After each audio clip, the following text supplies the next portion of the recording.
All right, we are here for Ask the Editor Live, episode 2, with Sarah Kanafani of Luminance Wedding Films. Thanks for That's coming right. on. What's that? We were just talking about that name and how it can be a little tricky to say. You said it right. Yeah, I know. I was practicing in my head. I was like, Kanafani, Kanafani. Yeah, so welcome on. This is Ask the Editor, where we look at different film topics, different business topics, all through the perspective of the editor. I would say through the lens of the editor, but that's kind of like that doesn't really work.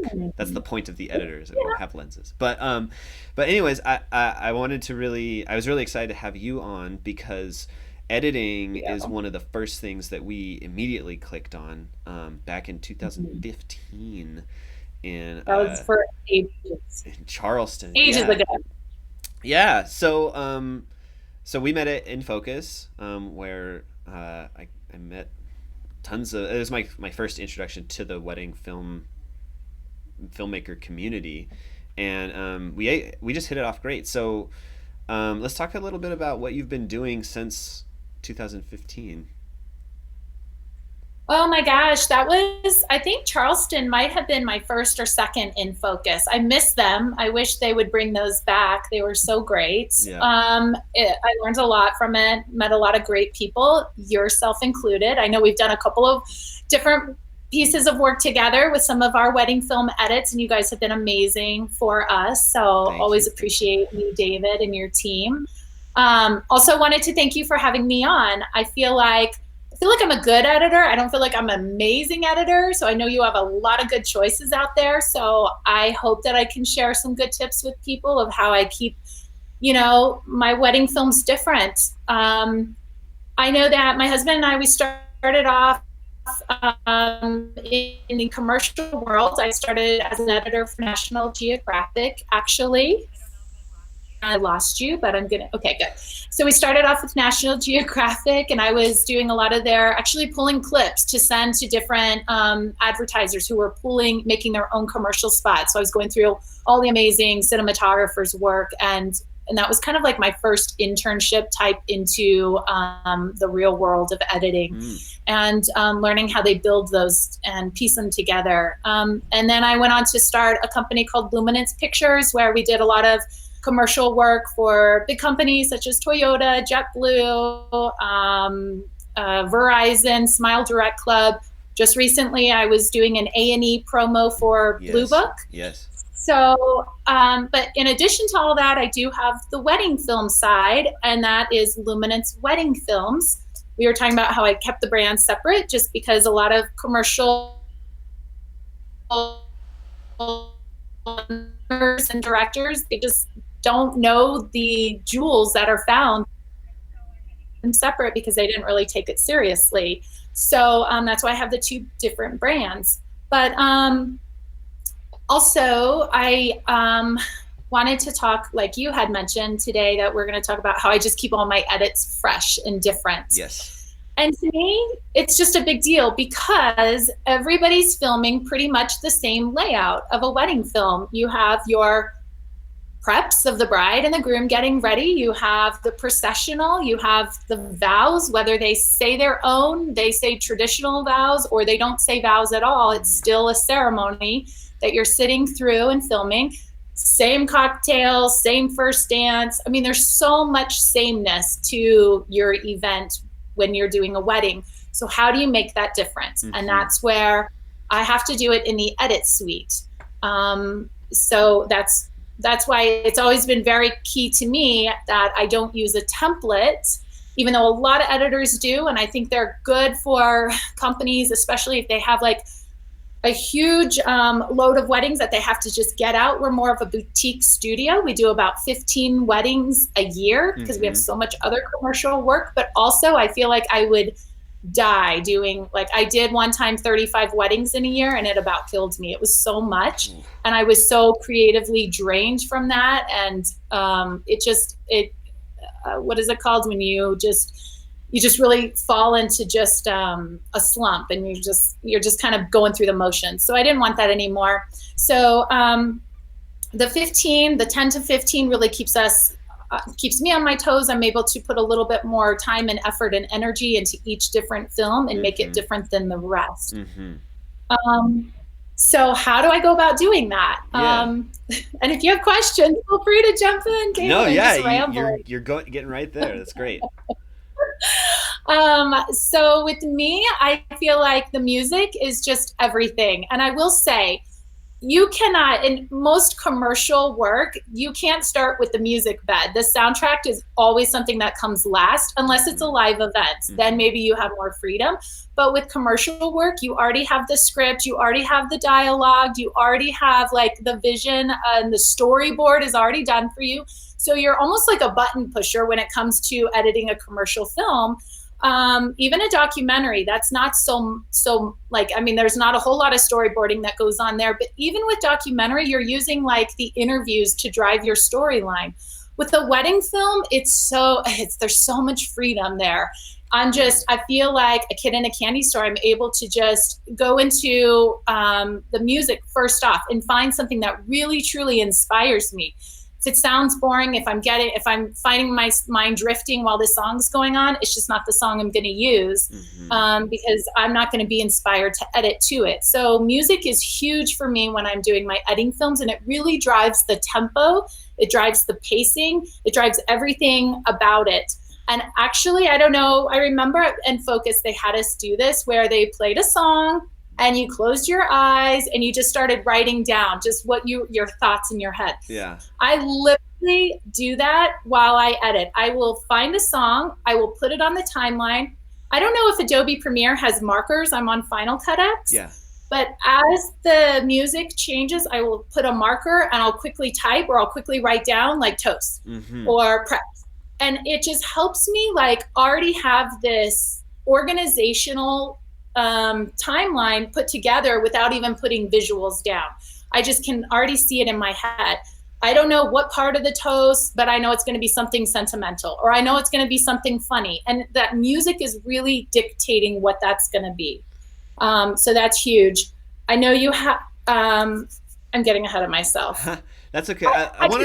I want to circle back to the music selection process. So yes, as you're picking music, you're going through whatever like library or resource you're looking through. Do you ever find that you intentionally make like an edgy choice, something that you're like, oh, this is going to really challenge the brand, or like, I don't know, like what thoughts cross your mind as you're looking for music as far as keeping your editing fresh? So it is truly about the wedding day. Now, it's not necessarily about the couple. The couple will tell me, we like this piece of music, we like these bands, and I'll be like, I love that too, but it's not going to fit your wedding day, you know? And so I never let my couples choose the music. One time that happened, they desperately wanted Spanish music, and I was like, yeah, you got me there, go ahead and give that to me. But I kept my version the way that I originally, had envisioned it before, because that was my brand. And I didn't want to get into like, I just wanted to be sure that I am always true to my own artistic integrity. Yeah. And so with that, that's another thing is, I don't want to just keep choosing the same types of music, because then I feel like I'm stealing from myself. Like I'm pirating my own style, I'm pirating my own music choice. So I feel like I have to change it up, because the couple is different, Yeah. The events are the same, the couple is different. We'll get a couple who will say, oh, we want something really beautiful, moving, emotional, but nobody's crying on their wedding day. There were no letters shared. Yeah. None of the toasts were very generic and very funny, maybe, and it's hard to make what they thought was going to be what they wanted match what actually happened. And so you have to be true to the wedding day, and your music has to be true to that. If there's a couple that is all antlers and cowboy boots and cowboy hats and, but they wanted something edgy, or I want something edgy, that's just not going to fit. And so I'm not going to force that piece of music just because I love it. What I'll do is I'll listen to it, and then I know the couples that are coming up, and I'll be like, this music is going to be perfect for this couple down the road. So I'll actually start putting names of couples next to my pieces of music. while I'm searching for, maybe it's like my couple recently, I just finished an edit, Ben and Nicole. I was going through music. Man, that first piece of music I found, it was awesome for them because it started with a poem and a narration. I got a professional voiceover artist to read a poem that was on their website. Oh, wow. Just because they were so moved by that poem. And so it starts off with this really strong voice reading this beautiful poem. And I literally intentionally went in that wedding day with shots already placed out of what's going to go along with that poem. So sometimes I can do that, and most of the times I can't.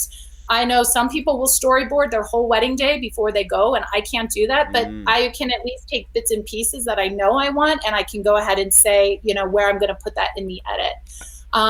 So I will choose the music based on the actual event and not specifically on what the couple was thinking that they wanted. Gotcha. Yeah. That's a really fine line to balance, I'm sure. Totally. So that's a really cool insight to know that you're doing some investigative research, ahead of time with your couples. I haven't necessarily heard that from filmmakers before, which is really, really awesome. I've heard of stuff being done after the fact where maybe, as an outdoor ceremony and the filmmaker wasn't able to mic some of the speakers who were reading poems, and so they'll kind of steal them off to the side at the end and have them reread. But to do it on the front end, that's really great advice for filmmakers to think of a way to mix up their style with still the resources that they're given just before the wedding day. Right. I mean, one of our couples last weekend, he proposed to her when the moon, when there was an eclipse. At the exact moment the eclipse happened, he proposed to her on their roof. I'm like, oh my gosh, I just shot an eclipse like 3 months ago. I'm going to go pull that footage out and I'm going to incorporate that into their wedding film somehow. I don't know how. I just know that it's got to be in there because that was such a big deal to that couple. that was huge. Who can ever time that perfectly? That was awesome. Yeah. And then I'm going to find music that, enhances that or reflects that. So music was a big thing for me. Another thing that keeps me, switching and making sure that I don't keep everything the same is I actually do a paper edit sometimes. And paper edits help me because the most frustrating time of this job is basically to put it together. It's like I avoid it. I hate doing it. It makes me all like nervous and, So when I find that music, I'm like, okay, fine. I know I can see it, I can visualize it, but sometimes I don't have the time to do that. So right after the wedding, while we're driving home, I'm just going through what was interesting in that wedding day, what was different from any other wedding that I filmed, over the course of these last 4 months or whatever. And I will literally start to just write down, start off with this shot. Did you see what, his boot kicked up dirt and it was really cool the way that like the sun captured it. That's going to be my opening shot. And it's fresh in my head. So it saves me time when I go sit down. May not always be that exact same way, but at least I have the confidence to sit down and I'm ready to just plow right through this edit, find the music that's going to fit that. And if the music doesn't fit those images, I'm gonna rework those images. That's the great thing about, the nonlinear editing that we have is you can just pick up chunks and move them all around. But it also just keeps those ideas fresh, and I don't have to spend hours kind of like logging footage, culling through that footage and remembering what was it about this wedding that was special or different than the others. I've already got it down on my notes and I can just right away start putting things down on the timeline. Yeah. Do you ever chat with like your other shooters about, maybe key moments that they captured that stood out and build that into your paper edit as well? Oh, well, usually it's my husband and I. So we'll every now and then bring on a third shooter, and he doesn't really drive with us. So I usually will go through his footage and find stuff. Okay. I will every now and then bring out a shooter. I've used Cherie a couple of times from Alabama, awesome. And she's awesome. And I'll bring her out and she'll do like a really good detailed, like what worked, what didn't work, what were some good things. And so then I'll go through that footage and I'll notice all that. But those are the types of weddings when I really can't do such a detailed edit on paper first. And I just have to kind of get into the edit suite and see what I have and start playing and mixing with it. It's just like a puzzle, you're just trying to build things around each other, fit pieces together. And it can be so excruciating at first, but it is the biggest payoff at the end when the film is finished and it's all done. It's just like this huge weight. It's so rewarding.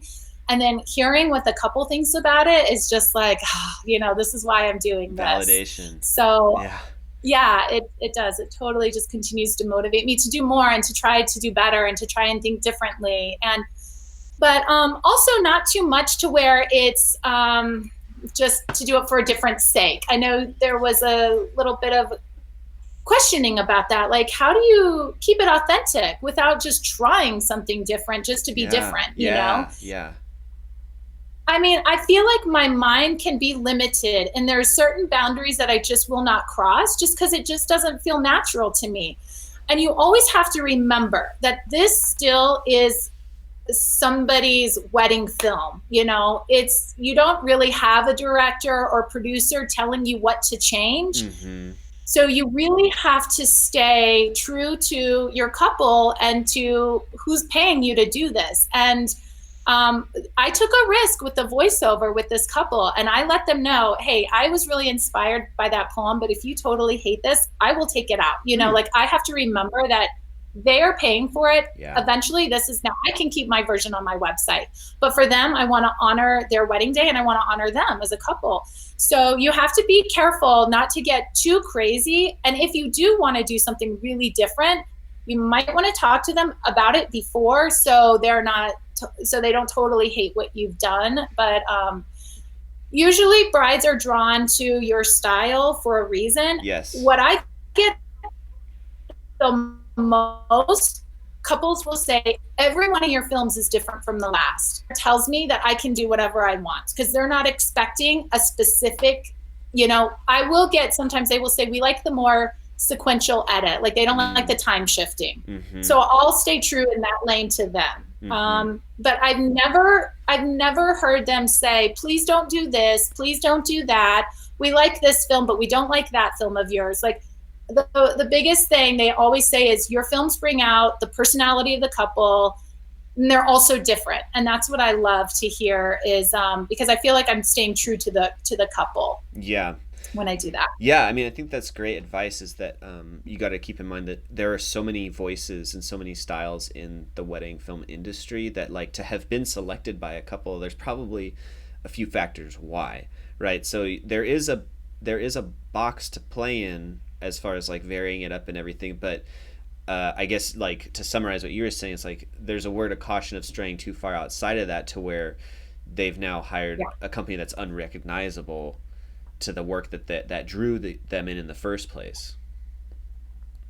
Totally. And so my husband and I have always had this debate about, having a style. And in my sense, I hate having a set style because I feel like it keeps me in this box. So we talk about the different directors, John Woo with his like slow motion flying doves, and Michael Bay with his lens flares. Those are very stylistic decisions that directors make, but their edit is never the same. The different movies that the edit is always different. So Scott and I decided long ago, after I was having him change lens after lens, and now you be here to shoot this and I'll go here, and we just kept changing our process during the actual filming.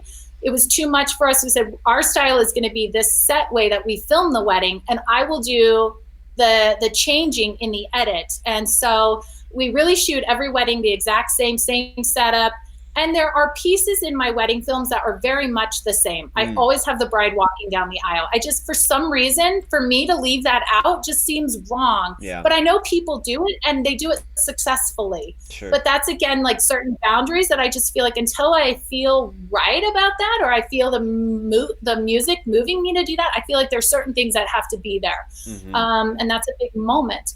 I also like to know that, everybody talks about story, the beginning and the end, keeping it fresh and exciting. And then the middle is kind of the, the storyline goes like this little curve. And I'm just like, this to me, I just want to be like this. I just want to have emotion throughout it. I don't want I want to capture somebody in within the first 30 seconds. Absolutely. So I'm not going to start every shot with a drone shot either, because again, that's like falling into this template category. Sure. Yeah.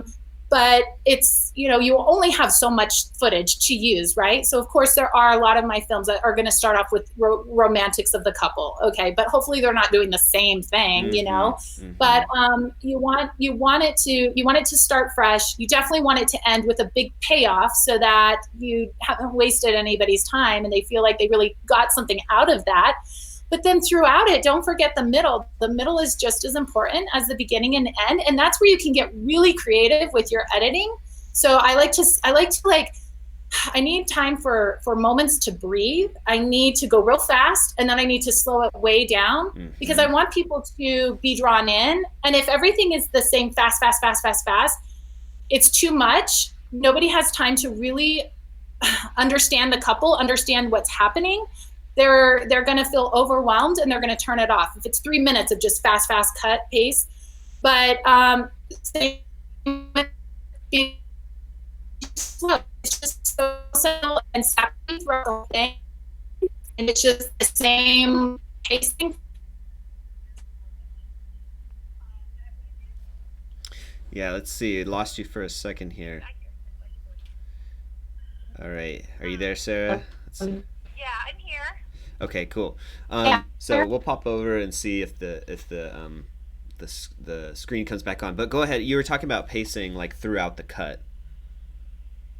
Yeah, just you know, if you too fast throughout the cut, then basically what's going to happen is people are going to lose interest because they can't focus. I think we're back. Yes. We're back. Yes. We're back. Okay. So same if the pacing is all just very monotone and if it's like too sappy, there's too many tears, there's too many, you know, I mean, it's almost like you don't want too much of the one thing. Too much of one thing is not good. You want to continually to mix it up. You want to continually keep people guessing what's coming next, and you want them to experience this emotional roller coaster of laughter, of tears, of like wow shots. Just all of that makes a really important edit. Yeah, and I think it's great because like up until now we focused on like variety on like a macro scale, right? Like as far as like your brand is concerned and like film to film. But I'm so grateful that we're segueing into variety within an edit. So a lot of things that we talk about here with our team is like contrast. So like you were saying, if you keep all your pacing the same, it's all this like super upbeat, fast tempo. None of it, like it could be overwhelming, and then almost the reverse could be true, right? Where none of it looks fast because it's all fast. You have to have like darks and lights, like black and white next to each other, because each of those will make the other look more. The white makes the black look blacker, the black makes the white look whiter. It's that difference that really sets everything apart from each other. I love that. I've never heard it put that way.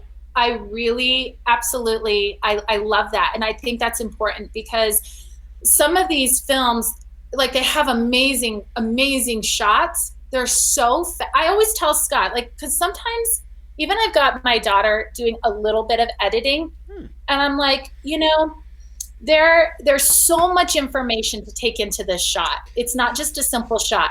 It's not just a close-up of her putting her ear in. You've got like, it's a wide shot. There's so much going on. You've got to give the eyes time to really focus on that.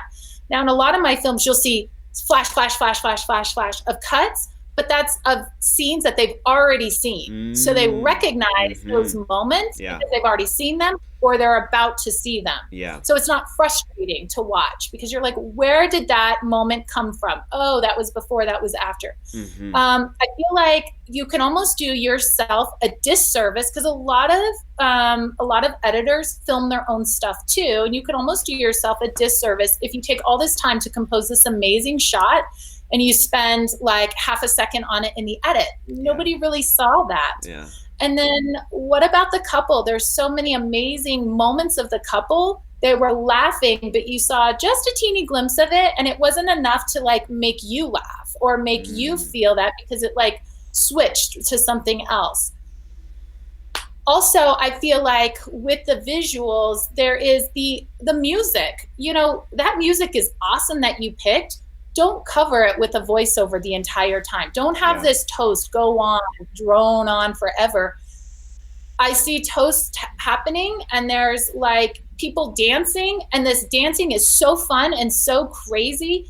I can't focus on it because I'm listening to what the guy's saying, and the music is so low. It doesn't catapult me. Mm-hmm. And so when that moment, fun dancing, get that music up, take the voiceovers out, and let it just like, let it breathe on its own, so that your viewers can really just like get there with that moment. It's like, imagine yourself on the dance floor and somebody comes up and grabs the mics and just starts telling a story right in the middle of everybody dancing, you know?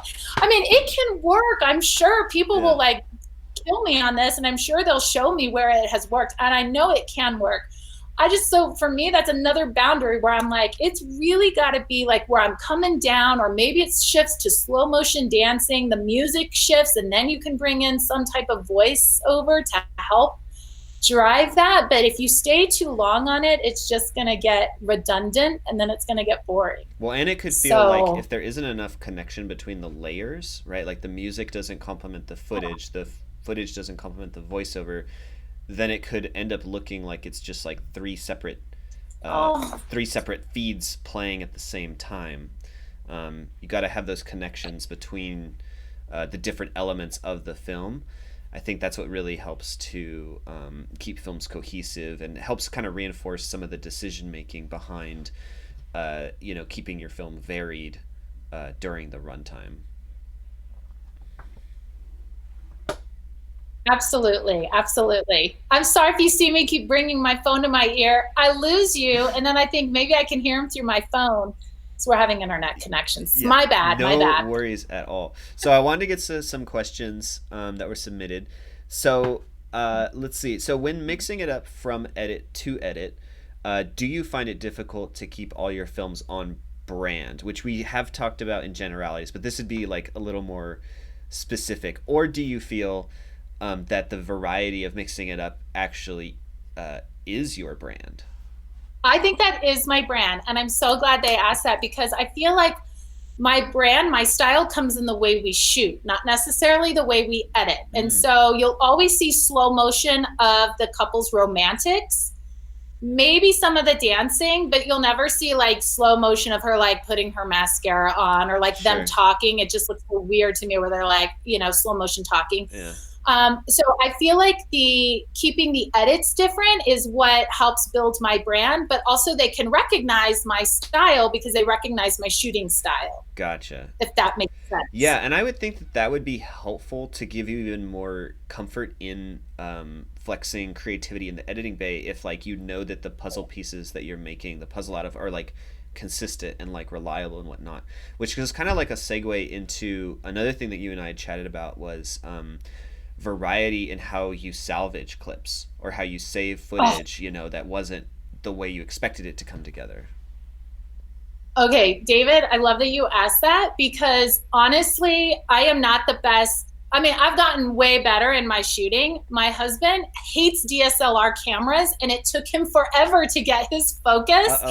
And this was one reason why he's like, I'm sick of weddings. We're going into commercial full time, because he is a perfectionist and he wants to have audio perfect, and you never get perfect audio. No matter how many backups you have, the DJ signal sucks, the wind. The last wedding, she's doing the reading of the poem, which I would have loved to have used the guest reading the poem, but she put the mic beside herself instead of right in front of herself. You cannot salvage that. Yeah. And so the best thing about editing, because Scott and I, we will drive away from a wedding and he'll be like, I don't know how you're going to save that crap. Like he will literally say, I did horribly. That was terrible. How are you going to make this awesome? And I'm like, that is a challenge I am so looking forward to. Because I'm going to do it. I'm going to pull something way out and it's going to be awesome. And watch, Scott, it'll be great. And I feel like the edit is the best place to save all the mistakes that happened that day. So the father's toast didn't sound good. Okay, don't use it, And somebody told me once, and I've always remembered this, they don't know what they didn't see. Like they don't know what they're missing. How'd they say it? They don't know what they didn't see. They don't know they're missing, basically. So if they don't see it in your edit, they don't know that they're missing it. Yeah. Now, I get it for photographers that can't apply. They want to see that kiss at the end of the ceremony, but you don't always have to put that kiss because you have so much other footage of them kissing throughout the day. Why do you need that center line kiss of the couple together? The photographer popped their head up and totally ruined your shot. Always, right? So, and I love my photographers, but sometimes it happens where there's just like things that you think this is the moment I'm going to use and it's crap. And so you can't. So don't put it in the edit. Use your best stuff for the edit. Slow it down if you don't have a lot of good shots because you don't have a whole lot of variety to use in the edits. Use the music to help build those moments or use the toast. Also, if the toasts were really boring, don't use them. You know, I mean, I just feel like this is like the greatest place that an editor can really make a company or a director shine, right? Like the edit is always about the interpretation. And I think editors don't get enough credit because they are the ones who really can make something beautiful out of nothing, you know? And so I'm really good about hiding our mistakes because it's not necessarily our bad. It's not our bad. It's like the wedding day, it didn't happen though. You know, the feed was bad or, you know, the couple was sloppy when they kissed. So like yeah, stuff happens. Like that happens and you're like, never mind. So you don't really want to like showcase that, especially in slow motion. Yeah, so, you know, or maybe they were just a little awkward. You're not dealing with actors. There's a lot of directing techniques for the non-actor, but sometimes it's just awkward. So, you know, you use more of the hands, more of the feet, more of just the guests and not so much focus on the couple. Like there's just so many things you can do in the edit and that will keep your edit different from the last because it was a different wedding day. So, you know, it's going to feel different. You'll be forced to make certain decisions just based on some of the limitations, and cutting around it is always such a fun, like you said, like a challenge, right? Where it's like they were awkward or maybe the photographer did pop up right in your center angle of that kiss. But so to overcome that, you can like maybe interject multiple storylines or something so that you can complete the action of the kiss between two different situations. Like they start leaning in during the ceremony and then they finish or they meet up in the cinematics or something, you know, and kind of you weave it together. Yeah. And then it's like a creative genius on your part and you're like, well, I actually had to do that, but nobody knew that. As far as it was a creative. Knows, it's just, no exactly. Big deal. Totally. Well, that's great. All right, so we got one last question for you. Let's see. I find this one really interesting. So when were you actually able to identify what your brand is?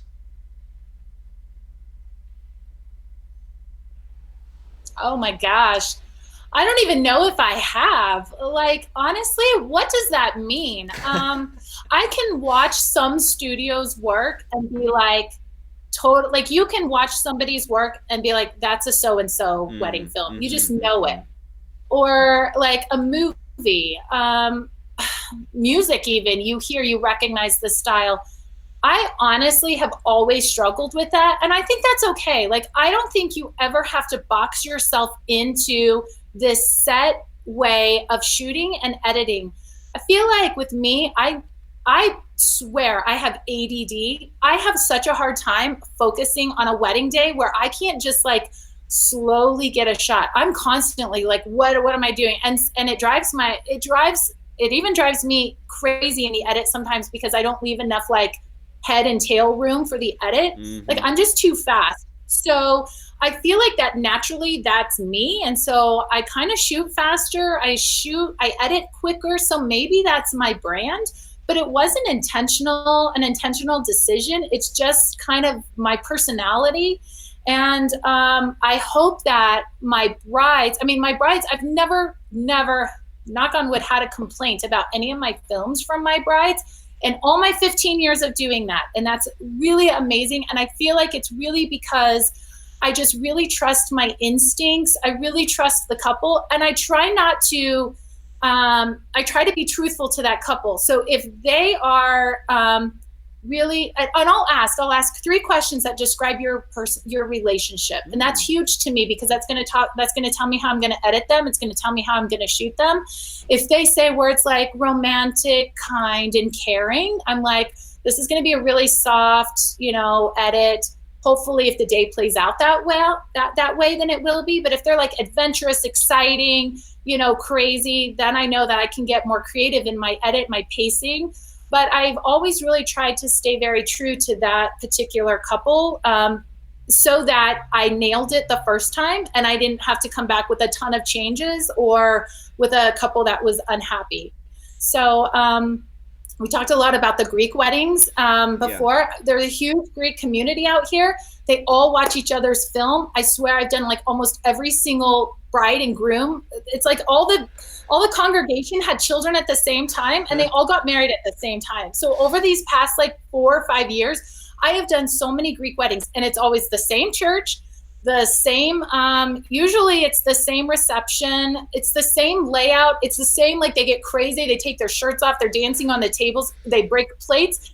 It is the most fun. So how do you keep this edit different than the last? Because they're going to be watching and making sure that it doesn't look like they're friends. Mm-hmm. So again, I really rely on those words that they give me. I really rely on different music to help draw that out. Mm-hmm. The first wedding film that I did for a Greek, I had no idea about the Greek culture. So I really researched what was going to be taking place, what was important to them. I brought in a lot of like the chanting just to establish the mood of like, this is like a holy time, just all kinds of things that I don't usually get to do in other weddings because, it's different. It's very much more religious. And so I feel like that's how these others have played out.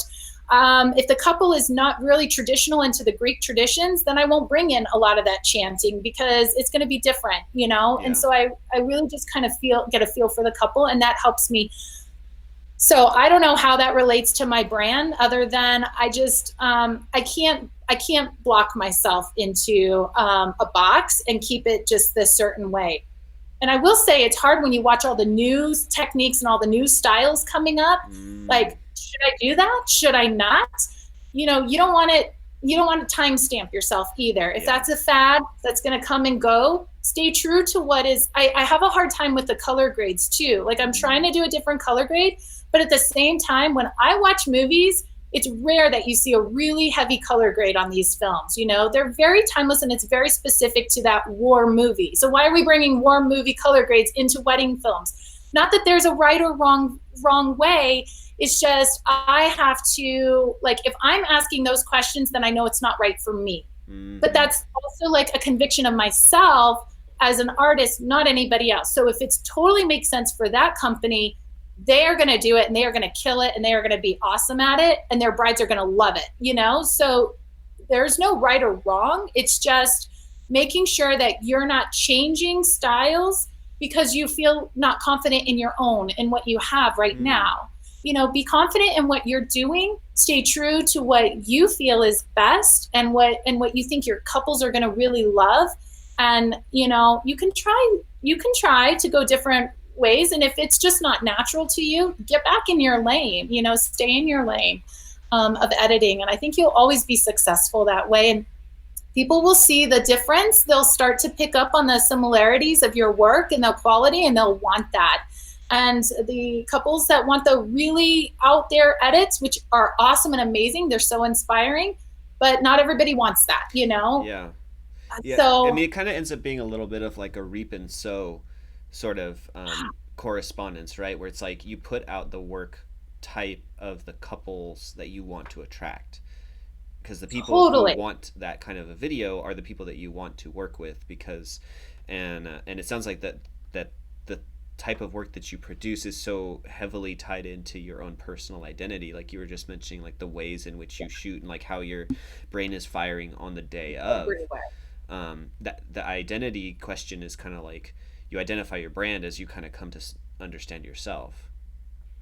Right, and it all goes back to also it's like if I'm starting to get bored with what I'm seeing, I got to change it, and I got to change it fast. And so I'm going to bring in some new piece of music. I try to find music that has a lot of builds in and of itself. That's not just one monotone. Mm-hmm. I did one wedding film, and people were like, even my husband was like, I can't believe you chose this music.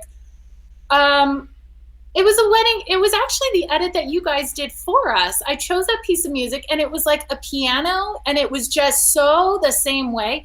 But there was so much content as far as vows, as far as letters, as far as like emotion.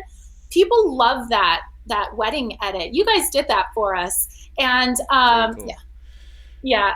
And it was amazing because it was really different than all my other ones, which again, good for me, but still staying true to the couple. And so that piece of music didn't really drive the edit because there was so much content. It was strong enough without like this amazing music to go behind it. And that music was really sweet, and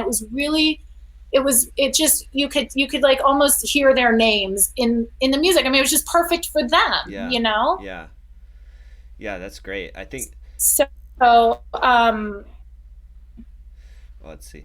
So I think there was a lot in there already, but I just for the sake of asking it. So what would be like your final closing parting piece of advice to a filmmaker who's maybe struggling with a bit of wanting to inject variety into their brand? Okay, so we're talking about the filmmaker. Is the filmmaker an editor also? Yeah, let's say they're one and the same. Okay. I always feel like, man, you're so lucky to be able to shoot and edit your own stuff, right? Because when you go into the shoot, you already know you may not know how you're going to edit it, but it's either not to stay too long on an area because you're not going to use it in the edit, so it's going to go on the cutting room floor, as they say, or as an editor, you're going to come back and exactly what you shot, so you already can start building it together. So what is my advice? I just feel like if you are in a lull, and if you are getting, if you're not feeling inspired, you've got to find something to break away from that. Try to mix it up some way or another, whether it's try to find different music. You can start to attract different clients. Maybe it's your clientele. I heard somebody tell me one time how they love the locations where they shoot. They love everything about the wedding day, but the accent of where they live. It's just such a heavy accent, such a heavy Southern draw, that how do you make it so beautiful and like fun and exciting when you have this accent that kind of pulls you out of that. Wow, interesting. That's so true, that's a real struggle, I would think. And so there's ways that maybe don't, find some music that has a little bit of an edge or a little bit different, but still can help carry, what it is and can enhance what's being said rather than compete with it. Don't compete with the voice, because then it's going to sound like compete with your shots, because then you're going to lose going to get the recognition they deserve. The couple, nobody's going to feel drawn into this couple. I've heard a lot of people tell me like they feel like they get to know my couples, and they're not just looking from an outside perspective. They actually feel like they're a part of that couple. And I feel like so get more involved with your couples. If you're in a rut, find out what makes them laugh, what makes them cry. Find out if they're not criers, why. What is it about them that has drawn them together? And maybe it's, so sometimes I say, with my couples, I don't know who's going to be the main storyteller in this film. It could be the vows. It could be you and your fiance. Could be your dad. Could be your grandmother. I have no idea, but I'm not going to say that it's going to be all about you guys, because the wedding day, and most couples love that. They don't want the focus just to be on themselves. They always say, please give us as much of the guest as you can. We don't ever show a lot of the bridal party. We never stay around to shoot the bridal sessions with the photographer. And we always ask for our own cinema session. That's really important. I never shoot beside the photographer. I feel like we're shooting so much of the same thing every day, all day long. We're getting some of the same shots. So have your own time. Ask for 15 to 20 minutes of your own time for your own cinema session. The photographer will come with us and we'll piggyback off each other, but I will rarely shoot what they're doing because it looks like a behind the scenes photo shoot. Yeah. And I don't want couples like looking off at somewhere else, like holding their moment. It just doesn't seem organic enough for our medium. You know, we are a moving medium. We want to show movement. And so it's hard for couples to like pose, hold their kiss for the photographer and then hear me say, I want to see active kissing. You know, then they're like, what does that mean? I'm like, yeah, I want you to make out right in front of my camera because I need to feel like I get what you guys are like. I need to get it, you know? Totally. So you want to have that authentic connection with your couple, and you want to be able to bring that out in your films. And I feel like that will help whoever's in like a rut or having a hard time finding their brand. What are the films that you're drawn to? What is the artwork that you're drawn to? What is the music that you're drawn to? Listen, if you are drawn to heavy metal, you get those rocker brides, and that is your brand. You know, if you love jazz, do it. You know, you don't. I don't know. I feel like we were getting. I kind of. I don't know what our couple, I mean, I really don't know who our couple is. Like some people can tell you exactly, David, this is my couple. I cannot do that. I feel like we get such a mix. And I don't know if that's a good or a bad thing. I just know it keeps me interested and keeps me excited to do a different wedding and a different couple, you know? Yeah. Does that answer it? No, that's amazing. I think that's great. I think that's solid advice. Like I said, it was one of the most surprising and intriguing things that you had mentioned in the first part of the conversation, which was like I said, the investigative research, like kind of, you know, the light stalking that you would do on your couple just to, you know, get to break out of your mold if you have like certain go-tos that you kind of always fall back on. But cool, yeah. So that was great. Thank you so much, Sarah. This has been an awesome conversation. I think I feel like we could make 4 or 5 episodes of just chatting through editing stuff because I mean there were topics I had thought on that we didn't even scratch the surface on that I would love to have you back on for. Yeah. Just there's something so pure and so rich about just being able to nerd out about editing. I don't know, it's just so close and so dear to my heart. So thank you for coming on the episode. It was great. Thank you for having me. I appreciate the invite. It was an honor. Yeah, absolutely. And if you're watching this and you want to look into any more of Sarah and her team's work, there are links in the description. If you want to hear from a specific filmmaker, or if you ever have a question about editing, feel free to reach out to us on our website.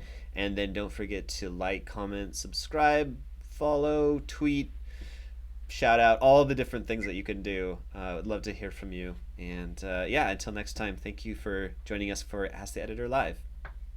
Thank you. Bye. Thanks.